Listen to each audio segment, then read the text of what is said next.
Hello, എല്ലാവർക്കും പുതിയൊരു വീഡിയോയിലേക്ക് സ്വാഗതം. ഇന്നൊരു മോർണിംഗ് വ്ലോഗുമായിട്ടാണ് ഞാൻ വന്നിരിക്കുന്നത്. കൂടെ എൻ്റെ കുറച്ച് പ്രതീക്ഷകളും. നമ്മുടെ ഉത്സവം നടക്കുകയായിരുന്നു കേട്ടോ. അതുകൊണ്ട് ഇന്ന് ഞങ്ങൾ മക്കളും ഞാനും പോയിട്ടുണ്ടായിരുന്നില്ല. അമ്മയും ഹസ്ബൻഡുമാണ് പോയത്. അവർക്കിന്ന് ക്ലാസ് ഉണ്ടാവുമെന്ന് വിചാരിച്ചിട്ടാണ് ഞങ്ങൾ പോകാതിരുന്നത്. പിന്നെ കുറച്ച് രാത്രിയായിട്ടാണ് അവർ വന്നത്. അപ്പോൾ ഫുഡൊക്കെ കഴിക്കുകയും ചായയൊക്കെ ഇട്ട് കുടിക്കുകയും ചെയ്തപ്പോൾ കുറേ പാത്രങ്ങളൊക്കെ നിരന്ന് കിടപ്പുണ്ട്. പിന്നെ ഞാനത് ലേറ്റ് ആയതുകൊണ്ട് കഴുകാൻ നിന്നിട്ടുണ്ടായിരുന്നില്ല. അപ്പോൾ ഇതെല്ലാം ഒന്ന് കഴുകി വെച്ചിട്ട് വേണം രാവിലത്തെ കുക്കിംഗ് തുടങ്ങാൻ. നമ്മൾ ഓരോ ദിവസവും ഓരോരോ പ്രതീക്ഷകളായിട്ടായിരിക്കും എഴുന്നേറ്റ് വരിക. ഒന്നാലോചിച്ച് നോക്കിയാൽ ഈ പ്രതീക്ഷകളൊക്കെ അതുപോലെ തന്നെ നടക്കാറുണ്ടോ? ഒരു ദിവസം മാത്രമല്ല, ഇപ്പോൾ ഒരാഴ്ചയാണെങ്കിലും ഒരു മാസത്തിലാണെങ്കിലും ഒരു വർഷം തുടങ്ങുമ്പോഴാണെങ്കിലും ഒക്കെ നമ്മൾ പുതിയ പുതിയ പ്രതീക്ഷകൾ വെക്കാറുണ്ട്. എൻ്റെ ഈ ദിവസവും അതുപോലെ പ്രതീക്ഷ തെറ്റിച്ച ഒരു ദിവസമാണ് കേട്ടോ. ആദ്യം തന്നെ ഞാൻ പറഞ്ഞില്ലേ, ഇന്ന് മക്കൾക്ക് ക്ലാസ് ഉണ്ടാവുമെന്നാണ് വിചാരിച്ചത്. ഞങ്ങളൊട്ട് പോയുമില്ല. പക്ഷെ രാത്രി ആയപ്പോഴാണ് മെസ്സേജ് വന്നത് ഇന്ന് ആർക്കും ക്ലാസ് ഇല്ലയെന്ന്. ഞാൻ ഇന്നൊരു ഡേ ഇൻ മൈ ലൈഫ് എടുക്കാനായിരുന്നു ഇരുന്നത്. അതെന്തായാലും മിസ്സായി. അതുപോലെയാണ് ഈ 2026 തുടങ്ങിയപ്പോഴും ജനുവരി മുതൽ നമ്മൾ ഓരോരോ കാര്യങ്ങൾ പ്ലാൻ ചെയ്തു, മുമ്പോട്ട് പ്രതീക്ഷ വെച്ചു. പക്ഷേ ജനുവരി കഴിഞ്ഞു, ഫെബ്രുവരിയും കഴിഞ്ഞു, കാര്യങ്ങളൊന്നും സ്മൂത്തായിട്ട് അങ്ങോട്ട് പോകുന്നില്ല. എല്ലാവർക്കും ഒരുപോലെ ഒന്നും ആവില്ല കേട്ടോ. എൻ്റെ കാര്യമാണ് ഞാനിപ്പോൾ ഇവിടെ പറയുന്നത്. എന്നെപ്പോലെ ആരെങ്കിലുമൊക്കെ ഉണ്ടാവും എന്നേ ഞാൻ കരുതുന്നുള്ളൂ. ഈ 2 കപ്പും ഇന്നലെ ഉത്സവത്തിന് പോയപ്പോൾ അവിടെ ചെറിയ കടയിൽ നിന്ന് വാങ്ങിച്ചതാണ്. വേറെ മക്കൾക്കുള്ള കുറച്ച് സാധനങ്ങളും വേറെ കപ്പുകളൊക്കെ വാങ്ങിച്ചിട്ടുണ്ടായിരുന്നേ. അപ്പോൾ അമ്മ പറയുമായിരുന്നു, അവിടുന്ന് ഇതൊക്കെ വാങ്ങിയപ്പം കച്ചവടക്കാരൻ പറഞ്ഞു ഇപ്പം കച്ചവടമൊന്നും ഇല്ല, തീരെ കുറവാണ്, ആളുകളൊന്നും അങ്ങനെ കയറാറില്ല എന്ന് പറഞ്ഞെന്ന്. അപ്പം ഞാൻ പറയായിരുന്നു, ഇപ്പം എല്ലാവരും ഓൺലൈനായിട്ടാണല്ലോ സാധനങ്ങൾ വാങ്ങുന്നത്. അപ്പോൾ അതുകൊണ്ടായിരിക്കും ആർക്കും അത്ര വലിയ താല്പര്യമൊന്നും കാണില്ല. അവർ വലിയ പ്രതീക്ഷ വെച്ചിട്ടായിരിക്കും ഇങ്ങനെ വരുന്നത്. പക്ഷെ ഇപ്പം പഴയതുപോലെ കച്ചവടം നടക്കാറില്ല എന്ന് പറഞ്ഞു. ഞാനാണെങ്കിൽ ഒരു 2025 വരെ ഭയങ്കര പ്രതീക്ഷയിലായിരുന്നു കേട്ടോ. അതായത് ഞാൻ കുറേ എക്സാമുകൾ എഴുതിയിട്ടുണ്ടായിരുന്നു. PSC എക്സാമാണ്. കുറേ എണ്ണം നമ്മുടെ കപ്പിനും ചുണ്ടിനും ഇടയിൽ നഷ്ടപ്പെട്ടു പോവുക എന്ന് പറഞ്ഞ പോലെ പോയിട്ടുള്ള ആളാണ്. അതുകൊണ്ട് തന്നെ അതാണ് ഈ പ്രതീക്ഷ എന്നൊരു കാര്യം. ഓരോ എക്സാം കഴിയുമ്പോഴും നമ്മൾ പ്രതീക്ഷിക്കും അടുത്തതിൽ എന്തായാലും വരും, അടുത്ത ലിസ്റ്റിൽ വരും എന്നുള്ളൊരു പ്രതീക്ഷയാണ്. മറ്റുള്ളവരെല്ലാം ഒരുപാട് പേര് നമ്മളെ കുറ്റം മാത്രമേ പറയുള്ളൂ. അതെന്ത് കാര്യം ചെയ്താലും അങ്ങനെ തന്നെയാണ്. നമ്മൾ എന്നാണോ സക്സസ്സിലെത്തുന്നത് അന്ന് മാത്രമേ നമുക്കൊരു വില ഉണ്ടാവുള്ളൂ. നമ്മൾ ചെയ്യുന്നത് വെറുതെയാണ് എന്ന് മാത്രമായിരിക്കും കാണുന്നവരും കേൾക്കുന്നവരും പറയുക. അപ്പോൾ ഞാൻ ഈ ഡേ ഇൻ മൈ ലൈഫോ അല്ലെ നമ്മുടെ മോർണിംഗ് റുട്ടീനോ ബിസി മോർണിംഗ് ബിസി ഈവനിങ് എന്നൊക്കെ പറഞ്ഞിടുമ്പം എല്ലാവരും വിചാരിക്കും ഇതെന്തിനാണ്, അല്ലെങ്കിൽ ഇത് മാത്രമേ ഉള്ളൂ ജോലി. വീട്ടിൽ ഈ അലക്കുന്നതും കഴുകുന്നതും പാത്രം കഴുകുന്നതും ബ്രേക്ക്ഫാസ്റ്റ് ഉണ്ടാക്കുന്നതും ഒക്കെ എല്ലാവരും ചെയ്യുന്നതല്ലേ. ജോലിക്ക് പോകുന്നവരും ചെയ്യുന്നുണ്ട്, ജോലി ഇല്ലാത്തവരും ചെയ്യുന്നുണ്ട്. പിന്നെ ഇതിനെന്താണ് ഇത്ര പ്രത്യേകത? എന്നെ സംബന്ധിച്ച് ഞാനിപ്പോൾ ഈ ഒരു വർഷമായിട്ടാണ് കേട്ടോ അധികമായിട്ട് പകൽ സമയത്ത് വേറെ കാര്യങ്ങൾ, അതായത് എഴുതുക വായിക്കുക അങ്ങനത്തെ കാര്യങ്ങൾ ചെയ്യാതെ ഒന്ന് ഫ്രീ ആയിട്ടിരിക്കുന്നത്. ബാക്കിയുള്ള എല്ലാ സമയങ്ങളിലും എല്ലാ കാര്യവും ഇതേ കാര്യങ്ങളെല്ലാം തന്നെ ചെയ്തിട്ട് ഞാൻ ബാക്കി പഠിക്കാനും എഴുതാനും വേറെ ക്ലാസ്സുകൾ കേൾക്കാനും ഒക്കെ ഇരിക്കുന്ന ആളായിരുന്നു.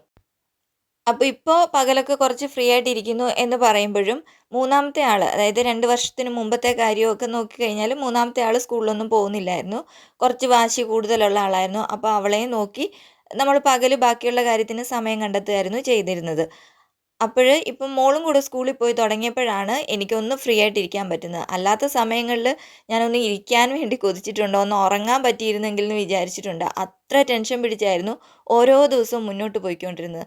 പക്ഷെ കാണുന്നവർക്കോ അല്ലെ മറ്റുള്ളവർക്കോ നമ്മൾ വെറുതെ ഇരുന്ന് സമയം കളയുന്നു എന്നൊരു പറച്ചിലായിരുന്നു കേട്ടോ. എങ്കിലും ഞാൻ നാളെ ഒരു നല്ല പ്രതീക്ഷ ഉണ്ടാവും, നാളെ ഒരു നല്ല സക്സസ് ഉണ്ടാവുമെന്ന് പ്രതീക്ഷിച്ച് തന്നെയാണ് ഓരോ ദിവസവും കഴിഞ്ഞു പോയിരുന്നത്. ഞാനിപ്പോൾ ഇതൊക്കെ ഇവിടെ പറയാൻ എന്താ കാരണം എന്ന് പറഞ്ഞാൽ, നമ്മളിപ്പോൾ ഞാൻ പറഞ്ഞില്ലേ പല എക്സാമുകൾ എഴുതി ലിസ്റ്റിൽ വന്നു, ചിലതിൽ ജസ്റ്റ് കട്ട് ഓഫിന് തൊട്ട് മുമ്പേ പോയി. അങ്ങനെ പോകുമ്പോൾ നമുക്കറിയാം, നമ്മൾ പഠിക്കുന്നവർക്കും എഴുതുന്നവർക്കും അറിയാം, നമ്മൾ കുറച്ച് ഹാർഡ് വർക്ക് നല്ലവണ്ണം ഹാർഡ് വർക്ക് ചെയ്തിട്ടായിരിക്കും ഒരു ലിസ്റ്റിൽ വരുന്നത്. അതിന്ന് പോകുമ്പോൾ നമ്മൾ വിചാരിക്കും അടുത്ത ലിസ്റ്റിൽ നമുക്ക് പേരുണ്ടാവണമെങ്കിൽ കുറച്ചും കൂടെ നന്നായിട്ട് പഠിക്കണം, കുറച്ചും കൂടെ സമയം കണ്ടെത്തണം. അപ്പോൾ ഈ സമയം എവിടുന്ന് കണ്ടെത്തും എന്നുള്ളൊരു വെപ്രാളമുണ്ടല്ലോ. ആ സമയത്തുണ്ടാകുന്ന ഒരു ടെൻഷൻ എന്ന് പറഞ്ഞാൽ അതൊക്കെ പറഞ്ഞ് നമ്മൾ അനുഭവിക്കുന്നവർക്കായിരിക്കും അത് മനസ്സിലാവുക. ഇപ്പോൾ ഹസ്ബൻഡ് 2-3 ദിവസത്തേക്ക് കണ്ണൂർക്ക് പോവാണ് കേട്ടോ. അപ്പോൾ അതിനുള്ള തയ്യാറെടുക്കലാണ്. രാവിലെ 7 മണിയാണ് ഇപ്പോൾ ആയിട്ടുള്ളത്. അപ്പോൾ അവർ വിളിക്കുന്നുണ്ട്. ഞാൻ വിചാരിച്ചു കഴിച്ചിട്ടായിരിക്കും പോകുന്നതെന്ന്. പക്ഷെ കഴിക്കാൻ വേണ്ടാന്ന് പറഞ്ഞ് പെട്ടെന്ന് പോകാൻ ഇറങ്ങുമായിരുന്നു. ഇനിയിപ്പോൾ സന്ധ്യ ആകുമ്പോൾ തൊട്ട് മക്കൾ ചോദിച്ചു തുടങ്ങും കേട്ടോ, അച്ഛൻ എപ്പോഴാണ് വരുന്നതെന്ന്. എല്ലാവരെയും വിളിച്ച് എഴുന്നേൽപ്പിച്ചിട്ടുണ്ട്. സാധാരണ ക്ലാസ്സിലെങ്കിൽ കുറച്ച് നേരം കൂടെ എല്ലാവരും കിടന്ന് ഉറങ്ങുന്നതാണ്.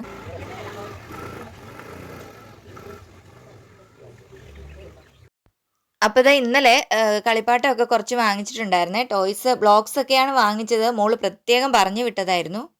അതുപോലെ കണ്ണട വാങ്ങിച്ചിട്ടുണ്ട്. ഞങ്ങളുടെ കണ്ണടയ്ക്കെല്ലാം എപ്പോഴും വഴക്കാണ് ഇവര്. ഇവര് വിചാരിക്കുന്നത് ഇത് വെച്ചാലാണ് നന്നായിട്ട് കാണുന്നതെന്ന്. എന്നിട്ട് മോൻ പറയുകയും ചെയ്തു ഇപ്പം എനിക്ക് നന്നായിട്ട് കാണാമെന്ന്. അതുപോലെ പേരെഴുതിയ മോതിരം അതിനും വഴക്കിടും. അപ്പോൾ എല്ലാവർക്കും പേരെഴുതിയ ഓരോ മോതിരവും കൂടെ വാങ്ങിച്ചിട്ടുണ്ടാണ് ഇന്നലെ രാത്രിയിൽ ഉത്സവത്തിന് പോയിട്ട് വന്നപ്പം വന്നതേ. രാത്രിയിൽ കുറച്ച് ലേറ്റായിട്ട് വന്നതുകൊണ്ട് ഇവരാരും ഇതൊന്നും കണ്ടില്ലായിരുന്നു കേട്ടോ. അപ്പോൾ ഇപ്പോഴ് ഇത് കണ്ടപ്പോൾ അച്ഛൻ പോയിട്ടും അങ്ങ് ദൂരേക്കാ പോകുന്നതെന്നൊക്കെ പറഞ്ഞിട്ടും വലിയ വഴക്കൊന്നും ഉണ്ടാക്കിയിട്ടില്ല, സങ്കടമൊന്നും ഉണ്ടായില്ല.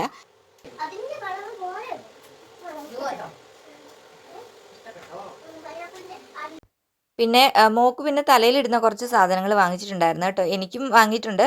മോക്ക് എല്ലാ ദിവസവും ഓരോ ദിവസം സ്കൂളിൽ മാറി മാറി പല കളറിലുള്ളത് കെട്ടിക്കൊണ്ട് പോകാമല്ലോ. അപ്പോൾ അതിന് വേണ്ടി അവൾക്കതൊക്കെ ഇഷ്ടപ്പെട്ടു. പിന്നെ അപ്പം തന്നെ ഒന്ന് കെട്ടിക്കൊടുത്ത് നോക്കുകയൊക്കെയായിരുന്നു ചെയ്തത്. മോനതല്ല അവിടെ ഇവിടെ നിന്ന് നോക്കുന്നുണ്ട്. പിന്നെ അവന് കാറും ലോറിയൊക്കെ തന്നെയാണല്ലോ ഇഷ്ടം. പിന്നെ അവനൊരു വാച്ചും മേടിച്ചിട്ടുണ്ടായിരുന്നു, ഒരു ബ്ലൂ കളറിലെ. മോളപ്പോൾ അത് നോക്കുന്നുണ്ട്. അവൾക്ക് മേടിച്ചു എന്ന് വിചാരിച്ചിട്ട് പിന്നെ എന്തോ മാറിപ്പോയി, മോക്ക് വാങ്ങിച്ചില്ല. പക്ഷെ കുഴപ്പമില്ല, രണ്ടുപേരും കിട്ടിയതും കൊണ്ട് ഹാപ്പി ആയിട്ട് നിൽക്കുകയാണ്. ഇനിയിപ്പോൾ നമ്മുടെ കിച്ചണിലെ പരിപാടിയൊന്നും അങ്ങനെ തുടങ്ങിയിട്ടില്ല കേട്ടോ. പുട്ടിനുള്ള മാവ് അവിടെ കുഴച്ച് വെച്ചിട്ടേ ഉള്ളൂ. രാവിലെ പുട്ടും പിന്നെ കടലക്കറി തലേദിവസത്തെ ഇരിപ്പുണ്ടായിരുന്നു കേട്ടോ, അതുമാണ് രാവിലെ. പിന്നെ മാറിയ കുറച്ച് തുണിയൊക്കെ ഉണ്ട്, അതെല്ലാം കൂടി അങ്ങ് വാഷ് ചെയ്യാനായിട്ട് ഇട്ടില്ല, അങ്ങോട്ടും കൊണ്ട് മാറ്റി വയ്ക്കാം. പിന്നെ ഇവിടെ എല്ലാം ഒന്ന് ക്ലീൻ ചെയ്യണം. അങ്ങനത്തെ എല്ലാ പരിപാടിയും ഇനി കിടക്കുകയാണ്. ക്ലാസ് ഇല്ലയെന്ന് അറിയുമ്പോഴത്തേക്കും രാവിലത്തെ ജോലികളെല്ലാം ഒന്ന് സ്ലോ ആകും. ഇനിയിപ്പം ഇപ്പോൾ വിശക്കുന്നു എന്ന് പറയുമല്ലോ, അപ്പോൾ നമുക്ക് വേഗം പുട്ടും ഒക്കെ ഒന്ന് റെഡിയാക്കാം. അതുപോലെ ഇന്നലെ വൈകിട്ട് വന്നപ്പോഴാണ് കേട്ടോ കുറച്ച് പച്ചക്കറികളും തേങ്ങയും ഒക്കെ വാങ്ങിച്ചുകൊണ്ട് വന്നത്. അപ്പോൾ അതെല്ലാം ഒന്നും എടുത്തു വെച്ചിട്ടില്ലായിരുന്നു, അതേപോലെ തന്നെ വെച്ചിട്ടാണ് കിടന്നത്. രാത്രിയായല്ലോ. അപ്പോൾ അമ്മ അതെല്ലാം ഒന്ന് അരിയുന്നുണ്ട്. ഇന്നൊന്ന് അവിയൽ വെക്കാമെന്ന് വിചാരിച്ചു, എല്ലാം വാങ്ങിച്ചുകൊണ്ട് വന്ന ദിവസമല്ലേ. പിന്നെ ഏത്തക്കായും ചേനയും കണ്ടു കഴിഞ്ഞാൽ അമ്മയ്ക്ക് അവിയൽ വെക്കണമെന്ന് തോന്നും. അപ്പോൾ തന്നെ ഞാൻ കറി ചൂടാക്കി വെക്കുന്നുണ്ട്. പിന്നെ ഗോതമ്പ് പുട്ടാണ് ഉണ്ടാക്കുന്നത് കേട്ടോ. അരിപ്പുട്ടാണ് സാധാരണ. ഇപ്പം അരി വാങ്ങിച്ചത് തീർന്നു പോയി, അരിപ്പൊടി. പിന്നെ ഗോതമ്പ് പുട്ടാണ് ഉണ്ടാക്കുന്നത്. കുറച്ച് പഴവും ഇരിപ്പുണ്ട്, അതുകൊണ്ട് പിന്നെ പുട്ടാക്കിയത്. പിന്നെ വേഗം തന്നെ നമുക്ക് ഉച്ചയ്ക്കത്തേക്കുള്ള അരി കഴുകി ഇടാം. തലേദിവസം തിളപ്പിച്ചൊന്നും വെച്ചിട്ടില്ല, ക്ലാസ് ഇല്ല എന്നറിഞ്ഞതുകൊണ്ട് രാവിലെയാണ് തിളപ്പിക്കുന്നത്. അമ്മ കഷ്ണങ്ങൾ ഇങ്ങനെ അരിഞ്ഞുകൊണ്ടിരിക്കുകയാണ് കേട്ടോ. അപ്പം മോളിങ്ങനെ വന്ന് ഇടയ്ക്ക് വർത്താനമൊക്കെ പറയുന്നുണ്ട്. ഇനിയിതാ അവർ രണ്ടുപേരും പല്ല് തേക്കാൻ പോവാണ്. മോക്കപ്പം ഞാൻ തേപ്പിച്ച് കൊടുക്കണം. ചില സമയം എന്നോട് ഇങ്ങനെ പറയും, പരസ്യത്തിൽ കാണുമല്ലോ, അപ്പം ഞാൻ തന്നെ മോള് തന്നെ പല്ലൊക്കെ തേക്കുന്നതാണ്. ചില ദിവസം പറയും പരസ്യത്തിൽ ഞാൻ കണ്ടല്ലോ അമ്മമാരിങ്ങനെ എടുത്തുകൊണ്ട് പോയിട്ട് ഇങ്ങനെ അങ്ങനെ ഉരച്ച് കൊടുക്കുന്നു, ഇങ്ങനെ തേച്ച് കൊടുക്കുന്നു, അമ്മ അതുപോലെ ചെയ്യാൻ. അപ്പോൾ തന്നെ ഞങ്ങളിങ്ങനെ ഓരോ പണികൾ ചെയ്തുകൊണ്ടിരുന്നപ്പോഴാണ് കേട്ടോ പെട്ടെന്ന് അപ്പുറത്തെ വീട്ടിൽ നിന്ന് വന്ന് പറഞ്ഞത് അവിടെ മരം വെട്ടുകയാണ്, അപ്പോൾ കറണ്ട് കട്ട് ചെയ്യും, 9 മണിയാകുമ്പോൾ കറണ്ട് പോകും, വെള്ളമൊക്കെ അടിച്ചിട്ടോണമെന്ന്. അപ്പോഴാണ് കറി വെക്കാനായിട്ട് എല്ലാം തേങ്ങ അരച്ചുള്ള കറികളാണ് പ്ലാൻ ചെയ്തിരിക്കുന്നത്. അപ്പോൾ അരച്ച് വെക്കണമല്ലോ, വേഗം തന്നെ കറിക്ക് അരച്ച് വെക്കുകയാണ്. അവിയലിനുള്ളത് ചതച്ച് വെച്ചു. പിന്നെ പരിപ്പാണ് വെക്കാമെന്ന് വിചാരിച്ചത്, പരിപ്പും മത്തങ്ങയും കൂടെ. അപ്പോൾ അതിനും കൂടെ ഉള്ളത് അരച്ച് വെക്കുകയാണ് അമ്മ പെട്ടെന്ന്. അപ്പോൾ അരിയാനുള്ളത് പിന്നെ അരിഞ്ഞാലും അരയ്ക്കാനുള്ളതാണല്ലോ ആദ്യം ചെയ്യേണ്ടത്. അപ്പോൾ പരിപ്പിന് മുളക് പൊടി, മല്ലിപ്പൊടി, മഞ്ഞൾപ്പൊടി, തേങ്ങ അത്രയാണ് അരയ്ക്കുന്നത്. അവിയലിന് ചതച്ച അതേ ജാറിൽ തന്നെയാണ് അരയ്ക്കാൻ എടുത്തിരിക്കുന്നത്. നല്ലതുപോലെ അരച്ച് ചേർക്കാം. പിന്നെ ഉള്ളി, വെളുത്തുള്ളി, ജീരകവും കൂടി ഇട്ടിട്ടുണ്ട്. പിന്നെ ഞാനും അമ്മയും കൂടെ 2 സൈഡിൽ നിന്ന് അരിയാണ് കേട്ടോ. മോളാണെങ്കിൽ അതിൻ്റെ ഇടയിൽ വന്ന് നിൽക്കുന്നുണ്ട്. അവൾ എപ്പോഴും ഇങ്ങനെ തന്നെയാണ്, ഓരോ വെജിറ്റബിൾസിൻ്റെ പേര് ചോദിക്കുക, ചെയ്യട്ടെ എന്ന് ചോദിക്കുക, എങ്ങനെയൊക്കെ അവൾക്കത് നല്ല ഇഷ്ടമാണ്. പിന്നെ ഈ അവിയൽ ഒന്നും പിള്ളേരങ്ങനെ കൂട്ടാത്തത് കൊണ്ട് അവർക്കൊരു കിഴങ്ങ് മസാലക്കറിയും കൂടെ വെക്കാമെന്ന് പറഞ്ഞിട്ട് അതും കൂടി ഇതിൻ്റെ ഇടയിൽ അരിയുന്നുണ്ട്. എല്ലാം അങ്ങ് അരിഞ്ഞ് വെള്ളത്തിലിട്ടിട്ടുണ്ട്, കാരണം പച്ചക്കറി വൈകുന്നേരം മേടിച്ചുകൊണ്ട് വന്നിട്ട് എല്ലാം അങ്ങനെ വെച്ചിരുന്നല്ലോ. ഇനി എല്ലാം ഒന്ന് അരിഞ്ഞ് വെള്ളത്തിലിട്ടിട്ട് വേണം ഓരോന്നോരോന്നായിട്ട് ചേർക്കാൻ. ഇപ്പോൾ അരച്ചും കൂടെ വെച്ചതുകൊണ്ട് ഇനി എല്ലാം ഒന്ന് ചേർത്താൽ മതി. പിന്നെ ഇതാ അവിയൽ വെക്കാനുള്ള ചട്ടി അടുപ്പത്തോട്ട് വെച്ചിട്ടുണ്ട് കേട്ടോ, അതൊന്ന് ഇത് വെള്ളം വറ്റാൻ വേണ്ടി. ഈ സമയത്ത് ഞാൻ മക്കൾക്ക് ആഹാരം കൊടുക്കുകയാണ്. അവർ കഴിക്കാൻ വന്നിട്ടുണ്ട്. പുട്ടാണ്, ഒരാൾക്ക് പുട്ടും പഴവും, ഒരാൾക്ക് പുട്ടും കടലയും, അങ്ങനെയൊക്കെയാണ്. അപ്പോൾ ഇവിടെ അവിയൽ വെക്കുന്നത് ഇങ്ങനെയാണ് കേട്ടോ. അമ്മ ആദ്യം കുറച്ച് എണ്ണ ഒഴിച്ചിട്ട് ചേനയിട്ട് നന്നായിട്ടൊന്ന് വഴറ്റിയെടുക്കും. പിന്നെ പച്ചമുളകും ബാക്കി വെജിറ്റബിൾസ് എല്ലാം ഇട്ടിട്ട് നല്ല രീതിയിലൊന്ന് വഴറ്റിയെടുക്കണം ആ എണ്ണയിൽ. ആദ്യം ചേനയാണ് ഇട്ട് വഴറ്റുന്നത്, പിന്നെ പുറകെ ബാക്കി എല്ലാ വെജിറ്റബിൾസും ഇട്ടിട്ട് നന്നായിട്ടൊന്ന് വഴറ്റിയെടുക്കും. എന്നിട്ടൊന്ന് തട്ടിപ്പൊത്തി വെച്ചിട്ട് നല്ലതായിട്ട് മൂടി വെക്കണം. ഒരു 3-4 മിനിറ്റ് കഴിഞ്ഞിട്ട് തുറന്ന് നോക്കിയിട്ട് പിന്നെയാണ് തക്കാളിപ്പഴം ചേർക്കുന്നത്. നമ്മളിവിടെ പഴുത്ത തക്കാളിപ്പഴവും പിന്നെ ഒരു പച്ചത്തക്കാളിയും കൂടെ ചേർത്തിട്ടുണ്ട്. പുറകെ തന്നെ അരപ്പും കൂടി ഇട്ട് കൊടുക്കാം. ഇതുവരെ വേറെ വെള്ളമൊന്നും ഒഴിച്ചിട്ടില്ല. ഇനി അരപ്പ് കഴിയുക കുറച്ച് വെള്ളവും ഉപ്പും കൂടെ ചേർത്ത് ഒന്നും കൂടെ നന്നായിട്ട് ഇളക്കിയതിന് ശേഷം അടച്ചു വയ്ക്കാം.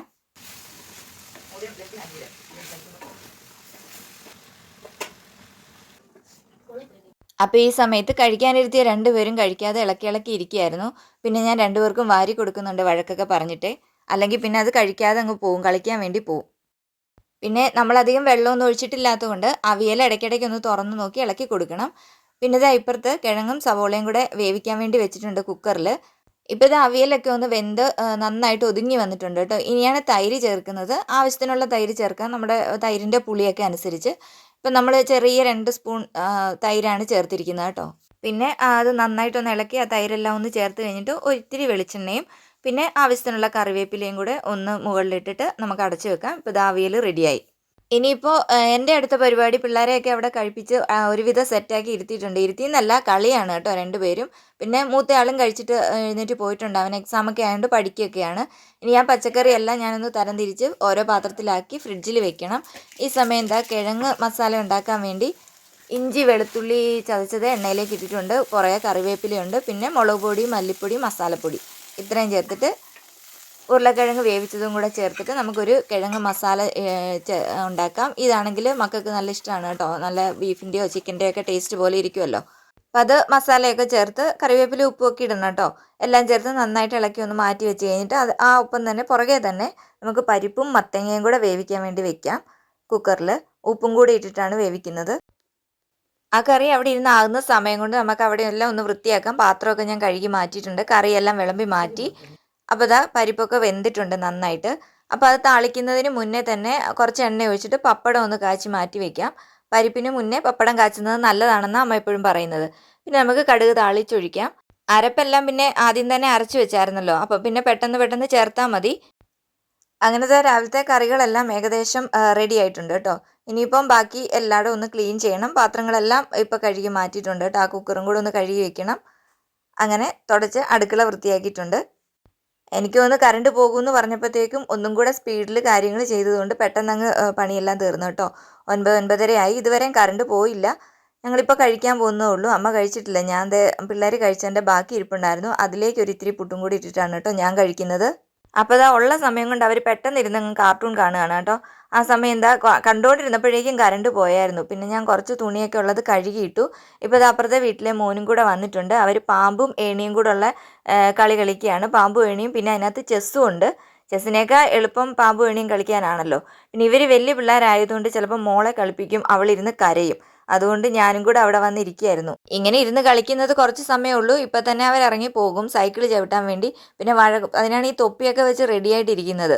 അപ്പോൾ വഴക്ക് പറഞ്ഞിട്ടാണ് 3 പേരെയും തണലത്തിരുത്തിയിരിക്കുന്നത് കേട്ടോ. അപ്പുറത്തുനിന്ന് അവൻ ഓടി വരും, അവിടെ നിന്ന് അവരും വിളിക്കും, ഇവിടെ നിന്ന് ഞങ്ങളും വിളിക്കും. അല്ലെങ്കിൽ വെയിലത്തൂടെ ഇനി സൈക്കിൾ ചവിട്ട് തന്നെയായിരിക്കും പരിപാടി. അപ്പോൾ എൻ്റെ ഇന്നത്തെ വ്ളോഗ് ഇത്രയൊക്കെ ഉള്ളൂ. എല്ലാവർക്കും ഇഷ്ടമായെങ്കിൽ ലൈക്ക് ചെയ്യുകയും ഷെയർ ചെയ്യുകയും സബ്സ്ക്രൈബ് ചെയ്യുകയും ചെയ്യണേ. അപ്പോൾ അതാണല്ലേ, ആഗ്രഹങ്ങളും പ്രതീക്ഷകളും ഒക്കെ എല്ലാവർക്കും ഉണ്ടാവും. അപ്പോൾ അതൊക്കെ നടക്കട്ടെ എന്ന് നമുക്ക് പ്രാർത്ഥിക്കാം. നല്ല നാളേക്ക് വേണ്ടി പ്രതീക്ഷിക്കാം. ഞാൻ ഈ വീഡിയോയുടെ തുടക്കത്തിൽ പറഞ്ഞതുപോലെ ഇനി എന്ത് എന്ന് വിചാരിച്ച് സ്റ്റക്കായി നിൽക്കുന്നിടത്ത് നിന്ന് നമുക്ക് തുടങ്ങാം. എല്ലാവരുടെയും സപ്പോർട്ട് പ്രതീക്ഷിക്കുന്നു. താങ്ക്